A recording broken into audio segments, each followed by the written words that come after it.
Have you ever wondered what happens if the creators of SpongeBob SquarePants got rid of Gary the Snail? The creators made a test episode called Goodbye Gary, an episode not supposed to be released to the public. My dad worked at Nickelodeon Studios and mainly worked on SpongeBob and the Loud House, but sometimes he worked on other shows. Goodbye Gary was darker than the usual SpongeBob standards. Since my dad worked at Nickelodeon Studios, he would sometimes bring home DVDs of the newer episodes, and some that were test episodes, so that he could edit them, to see if there were any errors in the episode, or to change anything that seemed wrong. When he got home, he put a DVD in the kitchen counter and told me that he was running out for a while. He never mentioned the DVD, mostly because it looked like he was in a hurry. After he left, I grabbed the DVD off the counter, put it in my DVD player, and sat in my chair in my room to watch the episode. I was not ready for what I was about to watch. The episode started out with a title card with the pet bowl with the name Gary, and above it read Goodbye, which read out Goodbye Gary. Sad violin music was playing in the background. The beginning credits rolled normally, and it went to a shot of a pet hospital. The camera zoomed in on the hospital and go to a shot of SpongeBob sitting in what looked like some kind of waiting room. He has tears in his eyes. The episode went into a flashback scene and showed SpongeBob watching TV in his living room. A loud noise was heard from the kitchen. He got up and walked into the kitchen. He gasped and ran to the source of the noise. It was Gary, foam coming out of his mouth. He was having a seizure.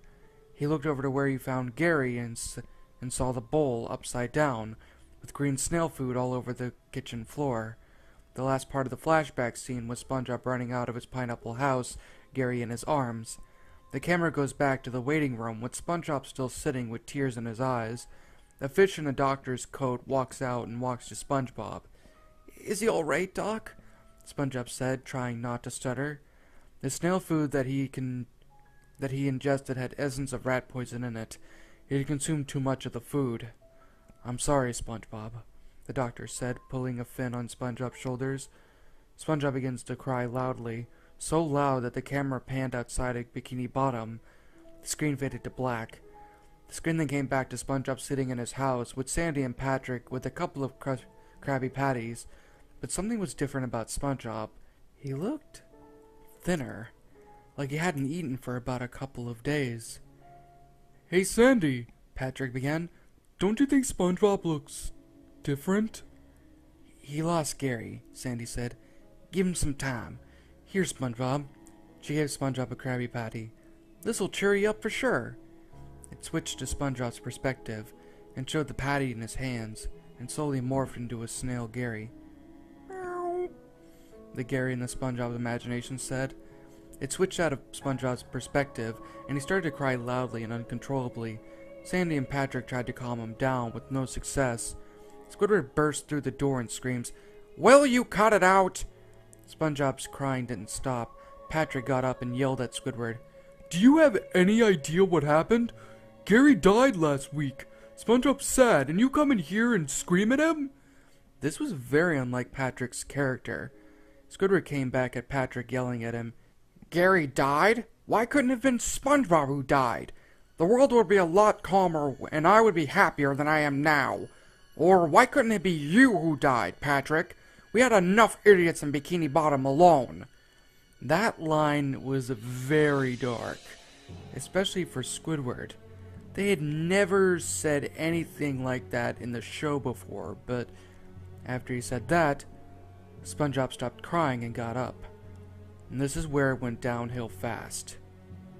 "If you don't get the heck out of my house right now, Squidward, I'm going to kill you," SpongeBob screamed at Squidward, acting completely serious. Squidward didn't seem scared of him screaming. "Oh yeah, what are you gonna do? Hit me with your tears?"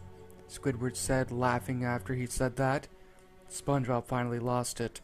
SpongeBob got up and ran at Squidward and leapt up into the air and jumped onto him. He started punching Squidward in the face, clawing at him. Sandy and Patrick tried to get SpongeBob off of him, but he just kept attacking him, pushing the two away when they tried to pull him off. Sandy threw a punch at SpongeBob, knocking him off of Squidward. When SpongeBob got punched, it made a squeak sound from the episode The Bully. I believe this is where the episode it was from. Squidward, who now had a bruised nose, scratch marks all over his body, pieces of shirt torn off, and with a black eye, teared up, trembling with fear, yelled, Get him away from me! And ran out of the pineapple house. He ran into his own house and boarded the entire building up. SpongeBob started to cry uncontrollably again and ran upstairs to his room and slammed the door shut. Sandy and Patrick ran upstairs, and Sandy told him to open his door. SpongeBob didn't answer, so Sandy just told Patrick, "We should probably leave." He agreed and they left. A title card appeared saying 2 weeks later, and then it transitioned to Sandy and Squidward in front of SpongeBob's house. Squidward's nose was almost healed from the bruising, but he still had some injuries on his body. "You think SpongeBob will be okay with me being here, Sandy?" Squidward said in a calm voice. "Ah, sure, Squidward. He's probably over it by now. He's had to cheer up a little bit," Sandy said. "But he hasn't been to work in 3 weeks. I'm not sure about this, Sandy," Squidward said. Sandy knocked on the door, but it slowly creaked open. The living room was dark, with the only light being the static of the television screen. "SpongeBob?" Squidward yelled. No response. "Hey, SquarePants, you still here?" Sandy yelled. Still no response. "He's probably still asleep," said Squidward. "At 3:30 p.m. on a Tuesday?" Sandy told Squidward. They decided to go upstairs to see if he was in his room. "Hey, SquarePants, are you in there?" Sandy said. Once again, no response. Squidward knocked on the door. No response.